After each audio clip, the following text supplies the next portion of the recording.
Hello students and welcome to Gyan Adda once again a complete knowledge hub. आज हम discussion करेंगे कुछ इंपॉर्टेंट मशीनरी अंडर जीएसटी। इसके अंदर 3 इंपॉर्टेंट मशीनरी हैं। पहला है जीएसटी काउंसिल, दूसरा है जीएसटी नेटवर्क एंड तीसरा है जीएसटी अथॉरिटी। तो वन बाय वन हम डिस्कशन करेंगे। आज हम डिस्कशन करेंगे जीएसटी काउंसिल के बारे में। गाइस, अगर आप मेरे चैनल पे न्यू हो तो सब्सक्राइब कर लेना, साथ में बेल आइकन प्रेस कर लेना ताकि मैं जब भी न्यू वीडियोज़ अपलोड करूँ तो नोटिफिकेशन आपको सबसे पहले मिले। So let's start today's video. So what's GST council? Guys, ये जीएसटी का एपिक्स मेंबर होता है। GST council is apex member committee जो कि मॉडिफाई कर सकता है, रिकनसाइल कर सकता है, या कोई लॉ प्रोक्योर करना है या कोई न्यू रेगुलेशन लेकर के आना है in context of goods and service tax in India, तो वो जीएसटी काउंसिल ये पूरा सेटअप करता है। मतलब कोई नया लॉ लाना है या एग्जिस्टिंग लॉ में अगर कोई मॉडिफिकेशन करना है या उसको रिकनसाइलेशन करना है, मतलब कि उसमें कुछ फेर बदल करनी है, कुछ चीज़ें प्लस करनी है, कुछ माइनस करनी है, तो वहाँ पे ये सारी जो चीज़ें हैं वो जीएसटी काउंसिल के ही थ्रू किया जाता है। और जीएसटी काउंसिल को हेड करते हैं हमारे कंट्री के फाइनेंस मिनिस्टर, जो करंट में निर्मला सीतारमण जी हैं। और ये ही पूरा जीएसटी काउंसिल और इनके साथ में जो अदर स्टेट्स के फाइनेंस मिनिस्टर होते हैं वो साथ में मिलकर के डिस्कशन करते हैं और कुछ इसमें अमेंडमेंट करना होता है जीएसटी काउंसिल के अंदर में, तो वो इसमें करते हैं। जीएसटी काउंसिल के अंदर कितना जीएसटी इम्पोज करना है, कितना एग्जेम्प्ट करना है, कहाँ कहाँ किस किस सप्लाई पे करना है, कौन कौन से गुड्स पे करना है, वो सारा चीज़ें इसके अंदर डिस्कशन होता है। वो धीरे धीरे हम स्लाइड बाय स्लाइड चीज़ों को समझेंगे। तो पहले ये डिस्कस करते हैं कि जीएसटी का जो कंसेप्ट है, जीएसटी काउंसिल का कंसेप्ट ये कब शुरू हुआ और ये किसने शुरू किया। तो ये जीएसटी, जैसा कि यहाँ पर लिखा हुआ है, single common goods and service tax was proposed and given go head in 1999। ये 1999 में ही, जब प्राइम मिनिस्टर उस टाइम पे अटल बिहारी वाजपेयी थे और इकोनॉमिकल जो एडवाइज़र थे उस टाइम पे मिस्टर वाजपेयी जी थे, तो उन लोगों ने ही डिस्कशन किया था। एक कमिटी जो है बनाई थी वहाँ पे उस टाइम पे, और उस कमिटी के ही दौरान वहाँ पे डिस्कशन हुआ था जीएसटी के बारे में कि किस तरीके का काउंसिल बनना चाहिए, इस तरीके की कमिटी बनना चाहिए जहाँ पे टैक्स वगैरह से संबंधित चीज़ों को लोग संशोधन कर सकें या अमेंडमेंट कर सकें। ये 1999 में हुआ था।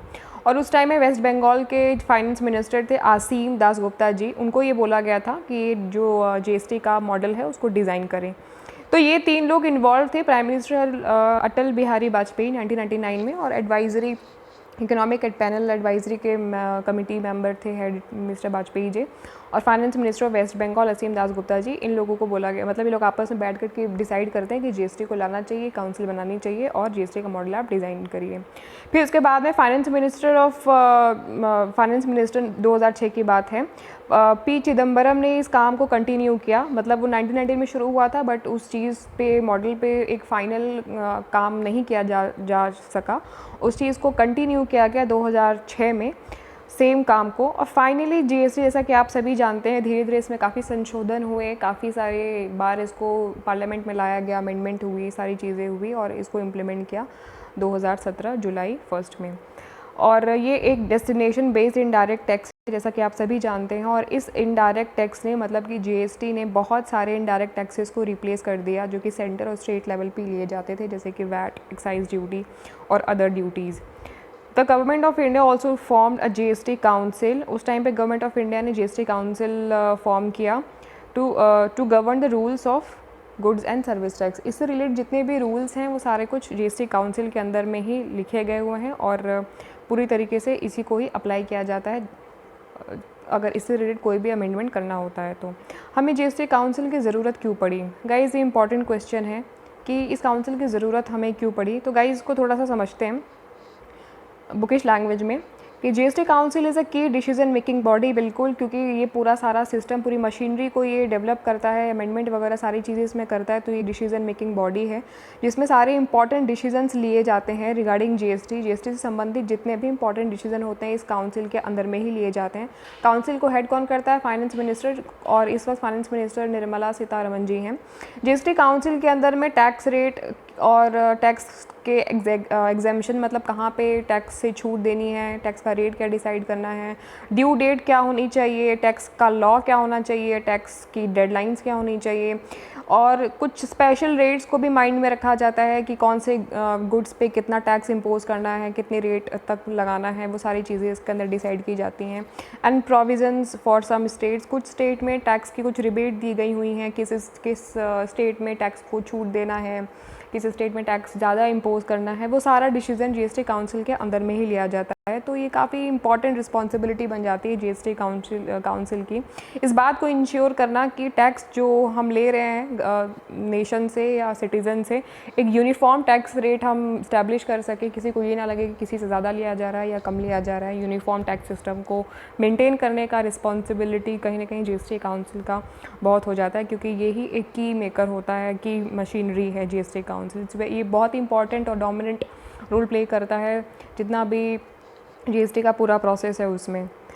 तो अब ये देखते हैं कि जीएसटी काउंसिल को किस तरीके से स्ट्रक्चर्ड किया जाता है। तो गाइस, जीएसटी काउंसिल आर्टिकल 279 जो इंडियन कॉन्स्टिट्यूशन है, आर्टिकल 279 के सब सेक्शन 1 में ये अमेंडमेंट किया गया था, और उस अमेंडमेंट में जीएसटी काउंसिल को इम्प्लीमेंट किया गया हुआ है, और वहाँ पे जीएसटी काउंसिल से रिलेटेड सारी बातें लिखी गई हुई हैं कि इसको यहाँ पे इनकॉर्पोरेट करना है इस आर्टिकल के अंदर में। Has to be constituted by president within 60 days of commencement of the article 279A जब ये आर्टिकल पूरा जीएसटी लागू हुआ है उसके 60 दिन के ही अंदर में इससे रिलेटेड जितने भी जीएसटी काउंसिल से रिलेटेड जितनी भी चीज़ें थी वो सारी इसके अंदर मेंशन की गई हुई हैं। अकॉर्डिंग टू द आर्टिकल, इस आर्टिकल के अगर अकॉर्डिंग देखा जाए कि इसके अंदर में क्या है, तो GST council will be joint forum, ये जॉइंट फोरम होगा for the centre and state, मतलब ये सेंटर और स्टेट का एक जॉइंट फोरम होगा, और इसके अंदर कौन से मेंबर्स होंगे, कैसे मेंबर्स होंगे, उसका डिस्क्रिप्शन इसमें लिखा गया। किस में लिखा गया? आर्टिकल 271, गाइज ये नंबर याद कर लो, आर्टिकल 279 सबसेक्शन 1, 279 सबसेक्शन 1, इसको अच्छे से याद कर लेना, ठीक है। इसके अंदर में ये 3 चीज़ें मेंशन करी गई कि जीएसटी काउंसिल में कौन कौन मेंबर्स होने चाहिए। पहले तो होंगे आपकी यूनियन फाइनेंस मिनिस्टर, जब बना था तो उस वक्त अरुण जेटली जी थे, तो फ़िलहाल क्योंकि जुलाई में 2017 अरुण जेटली जी थे, लेकिन फ़िलहाल निर्मला सीतारमण जी हैं, तो क्वेश्चन एग्ज़ाम में अगर पूछेगा तो आप वहाँ पे ये मेंशन करोगे, और चाहो तो अरुण जेटली जी को भी मेंशन कर सकते हो, बट वहाँ पे आपको लिखना पड़ेगा कि जब ये फॉर्म हुआ था तो एट दैट टाइम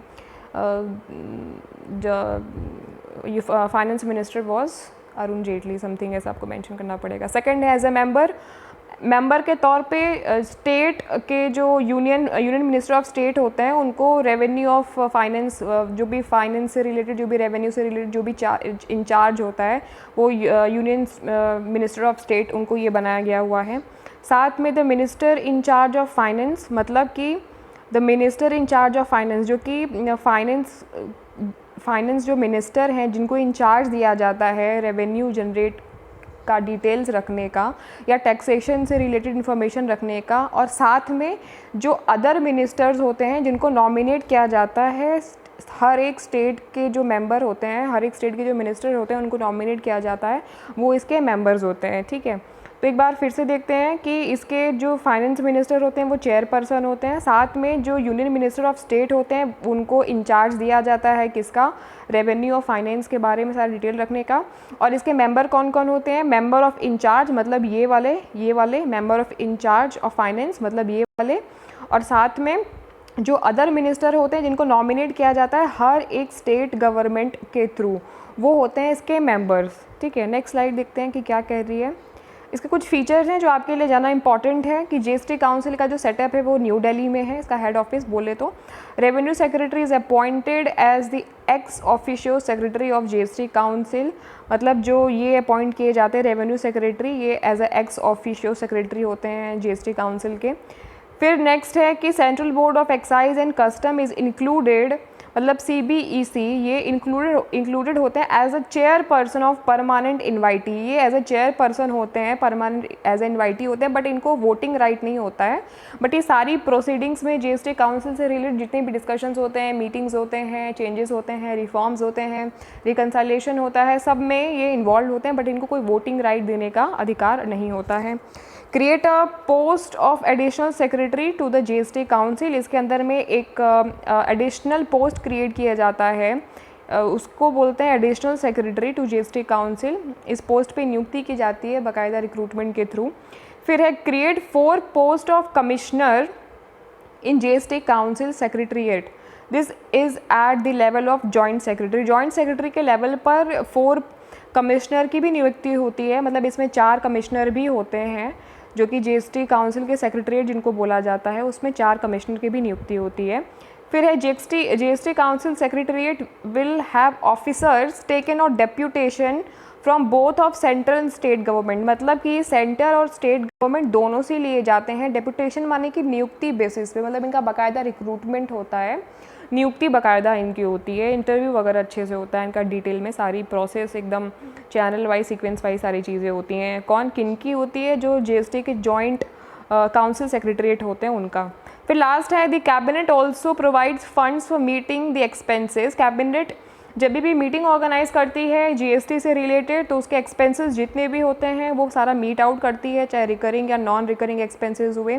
जितने भी जीएसटी काउंसिल सेक्रेटरीट की मीटिंग होती है उसमें ये इंपॉर्टेंट रोल प्ले करती है और एक्सपेंसेस वगैरह सारा कुछ यही वहन करती है। The cost is completely born by central government. Central government का पूरा कॉस्ट जो है वो वहन करती है। कहने का मतलब ये है कि जीएसटी काउंसिल से रिलेटेड जितने भी अमेंडमेंट होते हैं, जितना भी लॉ बनता है, रिफॉर्म होता है, आर्टिकल 279 सबसेक्शन 1 के अंदर में कौन कौन इसके मेंबर होंगे वो सारा कुछ इसमें डिफाइन है, और किस तरीके से जीएसटी काउंसिल टैक्स को और सारी चीज़ों को कंट्रोल करती है वो सारा कुछ इसमें रहता है। अब जीएसटी कुछ रिकमेंडेशन देती है, जीएसटी काउंसिल पहला क्या रिकमेंडेशन देती है? 279A। अगेन ये आर्टिकल बहुत इंपॉर्टेंट है, बार बार सामने आ रहा है इसलिए इसको माइंड में रखिएगा। 279A सब सेक्शन 4 के अंदर में क्या स्पेसिफाई किया जा रहा है कि council will make recommendation to union and state on important issues. मतलब कुछ इंपॉर्टेंट इशूज़ के ऊपर ये काउंसिल क्या करेगी? कुछ रिकमेंडेशन देगी जो कि जीएसटी से रिलेटेड होगा। कैसे रिकमेंडेशन? जैसे कि the goods and service will be subject और एग्जेम्प्टेड। मतलब किस पे आप टैक्स लोगे, कौन कौन से चीज़ों पे, किस चीज़ों पे आप टैक्स को एग्जेम्प्ट करोगे, क्या क्या service goods and service tax, मतलब आप किस चीज़ को इंक्लूड करोगे, किस चीज़ को एक्सक्लूड करोगे, वो सारा चीज़ का रिकमेंडेशन जीएसटी काउंसिल देती है। ठीक है, और ये कहाँ लिखा है? ये इंडियन कॉन्स्टिट्यूशन का जो आर्टिकल है 279A सब सेक्शन 4 के अंदर लिखा हुआ है। ये क्या कहता है? ये किस चीज़ के बारे में वहाँ पे मतलब कौन सा लॉ, कौन से प्रिंसिपल वहाँ पे ये बता रहा है? प्लेस ऑफ सप्लाई, आपको कहाँ सप्लाई करना है वो जीएसटी काउंसिल के अंदर पूरा क्लियरली मेंशन रहता है। थ्रेश होल्ड लिमिट्स, मतलब आपकी जो जीएसटी आप इम्पोज कर रहे हो उसकी इनिशियल लिमिट्स कितनी होनी चाहिए, कितना % आपको टैक्स इम्पोज करना है और कितने तक आप कर सकते हो, मतलब मिनिमम टू मैक्सिमम कितना जीएसटी, कितने जिस प्रोडक्ट और सर्विस पे आप इम्पोज कर सकते हो वो जीएसटी काउंसिल तय करती है। GST rate on goods and services, exactly जो रेट्स मैंने आपको स्लैब दिखाए हुए थे, डिफरेंट स्लैब, जैसे कि 0% था, फिर 5% था, फिर आपका 18% था, 28% था। ठीक है, अलग अलग परसेंटेज थे, तो वो रेट्स इसके अंदर ही तय किए जाते हैं। Special rates for raising additional resources during natural calamity और डिज़ास्टर अगर आगे आपदा कोई आगे कोई नेचुरल क्लैमिटी आ गई तो उस टाइम पे आप अपने जीएसटी रेट को इंक्रीज़ कर सकते हो, किस बिहाफ पे कर सकते हो या कैसे कर सकते हो, वो सारे स्पेशल रेट्स के बारे में जीएसटी काउंसिल के अंदर ही पूरा डिस्क्राइब्ड है, पूरा एक्सप्लेन्ड है। फिर लास्ट है कि special GST rate for certain state, कुछ स्टेट्स में जैसे छूट दी गई हुई है कुछ चीज़ों के ऊपर, कुछ स्टेट्स में ज़्यादा जो है लगाए जाते हैं, जैसे कि सेज होता है स्पेशल इकोनॉमिक जोन, यहाँ पे कुछ जीएसटी के जो टैक्स होते हैं वो थोड़े कम लिए जाते हैं। जम्मू कश्मीर जैसे स्टेट्स में कुछ चीज़ों पे छूट दी गई हुई है, तो जैसे पेट्रोलियम नहीं इंक्लूड किया गया हुआ है, और